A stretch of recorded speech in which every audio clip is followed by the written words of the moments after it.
Conservative leader Pierre Poilievre will run for a seat in an Alberta by-election. The news bringing delight to some in Camrose on the northwest edge of the Battle River Crowfoot riding. An Alberta MP just handed Pierre Poilievre the golden ticket to Parliament.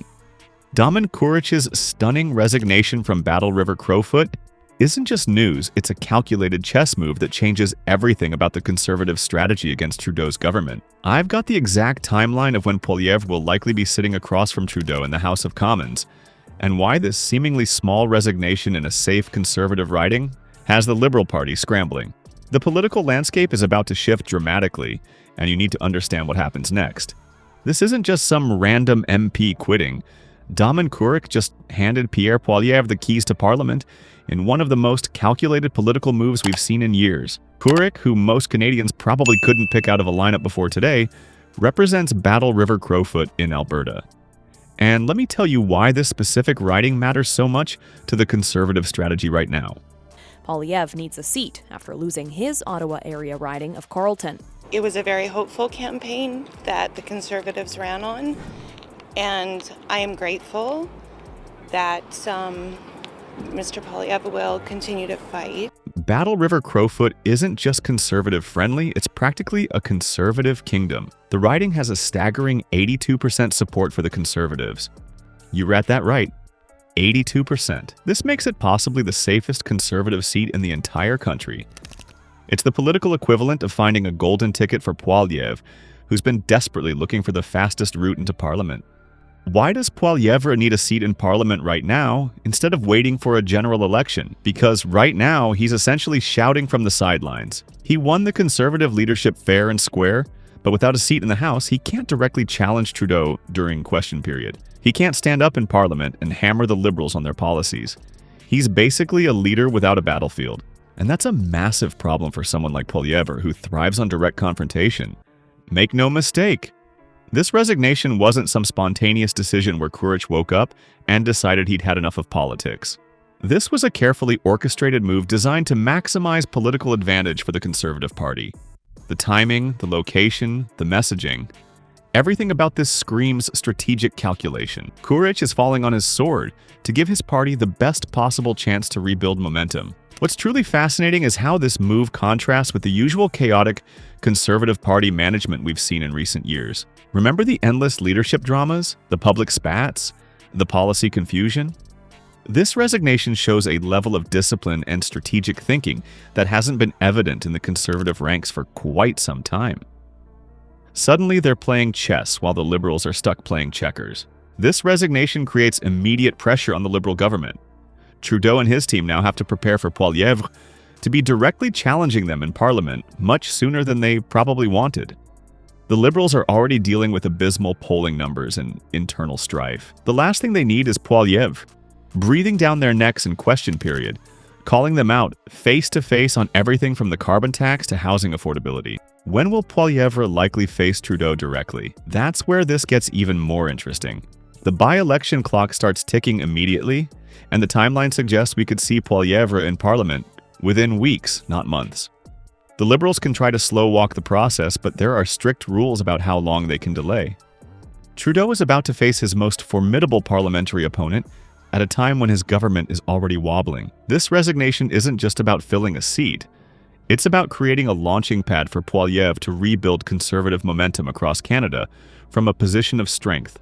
From Parliament, he gains a platform, resources, staff, and most importantly, direct access to challenge the government. Every question period becomes an opportunity to frame the narrative, to put Trudeau on the defensive, to demonstrate to Canadians what a Conservative alternative might look like. The political calculus here is clear. Get Poilievre into the arena as quickly as possible and in the safest possible way. Battle River Crowfoot provides that security blanket with its overwhelming Conservative support. It's the perfect staging ground for what comes next in Canadian politics. But exactly when will Poilievre be sitting across from Trudeau in question period? The timeline is already in motion. Mark Carney is now stuck between a rock and a hard place with this by-election, and the exact dates reveal why the Liberals are panicking. Sure, the new Liberal campaign chair might want to delay Poilievre's entry to Parliament, but the rules are crystal clear, and Carney has already backed himself into a corner with his own statements. When an MP formally resigns, a clock starts ticking, And that clock doesn't care about Liberal strategic interests. The chief electoral officer receives the formal resignation, and from that moment, a by-election can be called in as little as 11 days. That's not a suggestion, it's the law. Carney doesn't get to rewrite the rules just because Pierre Poilievre is about to make Justin Trudeau's life miserable. The funniest part? Carney already promised he will ensure that it happens as soon as possible. Those were his exact words. He can't suddenly backtrack now that a Conservative seat is up for grabs without looking like a complete hypocrite. And let's be honest, the Liberals' reputation is already bad enough without adding election interference to their list of scandals.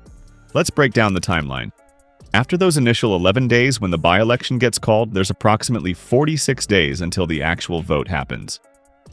Do the math. Kurich submits his resignation. 11 days later, the by-election is called. Then 46 more days until voting day. We're looking at a mid to late June timeframe for this by-election. The Liberals are probably frantically checking their calendars right now, watching this nightmare scenario unfold in real time. This timing creates an interesting situation with Parliament's summer schedule. Parliament typically breaks for summer in June and doesn't return until September. So will Poilievre slip into his seat just before the summer break, giving him just enough time to embarrass Trudeau before the long vacation? Or will he have to wait until fall to start his daily dismantling of Liberal talking points? Either way, the timing works perfectly for the Conservatives. For the Liberals, this timing couldn't be worse. They're currently scrambling to rebrand themselves after years of failures. They brought in Carney hoping he'd wave some magical political wand and make Canadians forget about inflation, housing costs, and all those other pesky problems. Now, they'll have Poilievre in Parliament, using his considerable skills to tear apart their attempts at reinvention. For Poilievre, there's literally zero risk.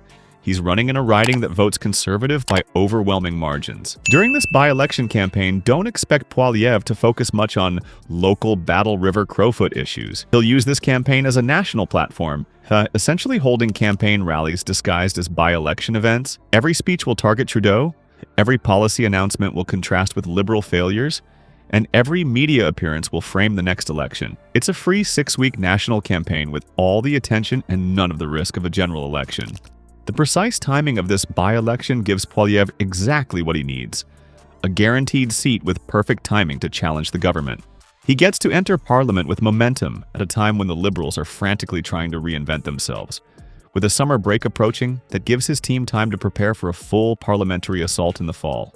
Kurich didn't just resign. He handed Poilievre the perfect launchpad. This isn't just about Poilievre getting a seat. It's about the Conservatives gaining their most effective weapon at the perfect moment. The timing, the riding selection, the messaging, it's all working in perfect harmony to maximize Conservative advantage while creating absolute chaos for the Liberals. But what happens when Poilievre actually takes his seat? The domino effect on Canadian politics will be immediate. Pierre Poilievre sitting across from Trudeau isn't just symbolic. It fundamentally changes the power dynamics in Ottawa in ways that will reshape Canadian politics. Once Poilievre wins this by-election, and let's be honest, it's a foregone conclusion in a riding with 82% Conservative support, he officially becomes the leader of the opposition. That title isn't just for show, it comes with real power, real resources, and most importantly, direct access to question period.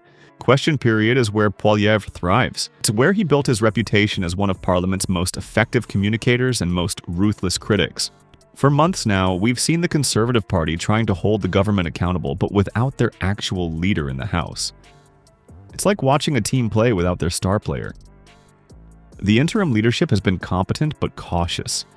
They've landed some decent punches, but they haven't delivered any knockout blows. Poilievre's direct confrontational style couldn't be more different. He doesn't do measured. He doesn't do cautious. He does brutal, laser-focused attacks that target the government's weakest points. The Liberals will be immediately uncomfortable with Poilievre's return to Parliament.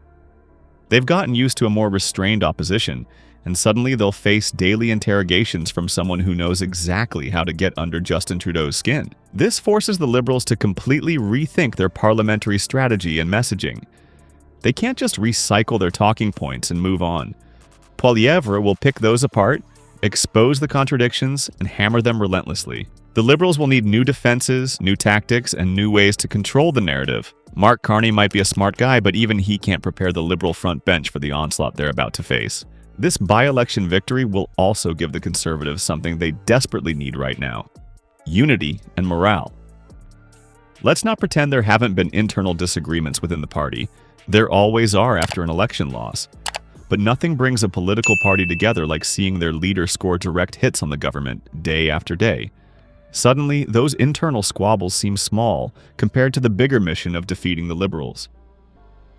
The timing couldn't be better with King Charles delivering the throne speech on May 27th. Poilievre will get his first major opportunity to respond to the government's agenda, to tear apart their priorities, and to present Canadians with a clear Conservative alternative. The Liberals wanted this throne speech to be their big reset moment. Instead, it might become Poilievre's coming-out party. This timing also gives the Conservatives a chance to properly process what went wrong in the last election, while simultaneously preparing for Poilievre's parliamentary debut. They can finish their election post-mortem, implement the necessary changes, and then immediately begin building momentum for the next campaign. It's the political equivalent of healing your wounds while simultaneously sharpening your sword. Conservative riding associations across Canada will be energized by seeing their leader in Parliament. These local organizations are the backbone of any political party, and they've been waiting for their moment. Watching Poilievre hold Trudeau's feet to the fire on national television will motivate volunteers, drive donations, and rebuild grassroots enthusiasm.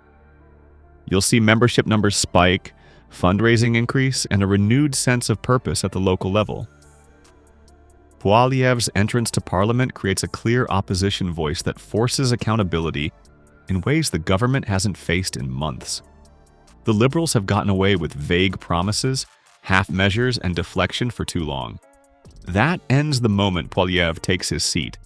Every policy, every statement, every decision will face immediate and intense scrutiny from someone who knows exactly how to communicate those failures to Canadians. The dominoes are now falling, and the political landscape is about to look very different. Damen Kurich's resignation isn't just some political footnote. It's the match that lights the Conservative fire. What we're seeing is a total rewriting of how opposition politics works in Canada. Trudeau's government has been cruising along without facing their most formidable critic directly. Those days are over. The real question is whether Poilievre can turn this parliamentary seat into actual momentum across Canada. Can he translate those question period zingers into broader support? Can he unite the provincial and federal Conservative movements that have been at odds? The chess pieces are moving. Canadian politics suddenly looks completely different than it did just days ago.